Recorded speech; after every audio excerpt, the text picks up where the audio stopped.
Pour l'instant, nous recevons sur notre plateau M. Enza Diomandé, porte-parole de la commission électorale indépendante. Vous êtes là pour des communiqués. Deux communiqués. D'accord, nous vous écoutons.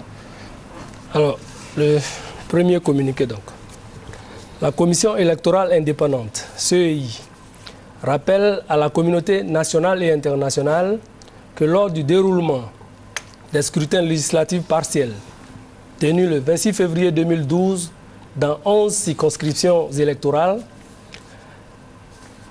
elle a eu à déplorer des incidents graves dans 2 circonscriptions, à savoir Fakobli et Bonon. Ces incidents, caractérisés par des échauffourées, des désordres et des morts d'hommes, particulièrement à Bonon, n'ont pas permis à la commission électorale indépendante, en ce qui concerne les circonscriptions concernées, de mener à terme le processus de dépouillement et de recensement général des votes, tel que prescrit par les dispositions pertinentes de l'article 86 du Code électoral.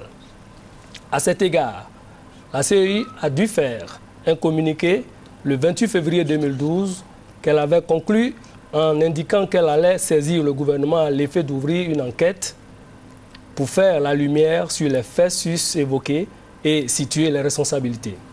À ce jour, la dite enquête est terminée et un rapport a été transmis à la CEI par le ministre d'État, ministre de l'Intérieur.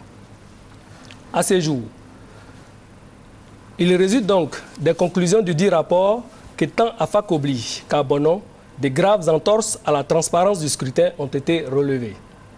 Dans la circonscription numéro 091, tant au niveau de la sous-préfecture de Fakobli et que de celle de Sémian, il n'y a eu de centralisation des résultats. La violation du protocole de centralisation et de proclamation des résultats au niveau de la circonscription numéro 091 de Fakobli n'ont pas permis aux commissaires locaux, régionaux et aux commissaires superviseurs de produire un procès verbal de recensement général des votes susceptibles de faire foi. Dans la circonscription numéro 135, à Bonon, les véhicules de l'ONUCI transportant des urnes et des procès-verbaux de dépouillement des votes ont fait l'objet d'attaques à l'arme à feu. Sur un total de 99 PV de dépouillement des votes, seuls 74 ont fait l'objet de récupération par l'ONUCI dans des conditions de régularité difficiles à établir.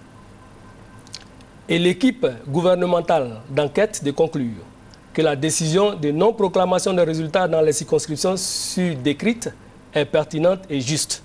Et elle termine en indiquant que la proclamation des résultats dans les conditions actuelles pourrait engendrer de graves suspicions. Au vu de ces rapports, la commission électorale indépendante a décidé ce qui suit. 1. Invalidation du scrutin dans les circonscriptions numéro 091 de Fakobli, Guézon, Kwa, Sémian, Tieni-Siabli et 135 de Bonon, Zagieta. 2.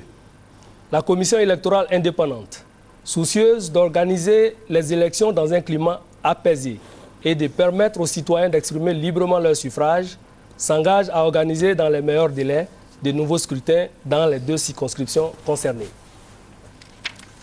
3. Conformément aux dispositions de l'article 20 du Code électoral, la CEI propose très bientôt au gouvernement un projet de décret portant convocation des collèges électoraux des circonscriptions concernées.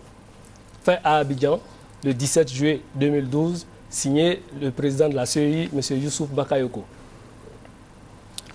Le deuxième communiqué. La commission électorale indépendante informe la communauté nationale et internationale que sa commission centrale s'est réunie ce jour, 17 juillet 2012, au siège de l'institution et a eu à délibérer sur les modalités d'organisation des élections des conseils municipaux et des conseils régionaux. Au terme de ces délibérations, la commission centrale a décidé de ce qui suit. 1. Organisation couplée des scrutins municipaux et régionaux dans les 197 communes et 31 régions de notre pays. 2. Conformément aux dispositions des articles 106 et 134 du Code électoral, la commission électorale indépendante proposera très bientôt au gouvernement pour la convocation des collèges électoraux des scrutins concernés une date dans le courant du mois de novembre 2012. Une fois de plus, la CEI voudrait rassurer la communauté nationale et internationale de sa constante détermination à organiser des élections transparentes et crédibles, respectueuses des normes internationales, dans un environnement apaisé et sécurisé. Je vous remercie. Fait à Abidjan, le 17 juillet 2012, signé le président de la CEI, Youssouf Bakayoko. Voilà, c'était le porte-parole de la commission électorale indépendante.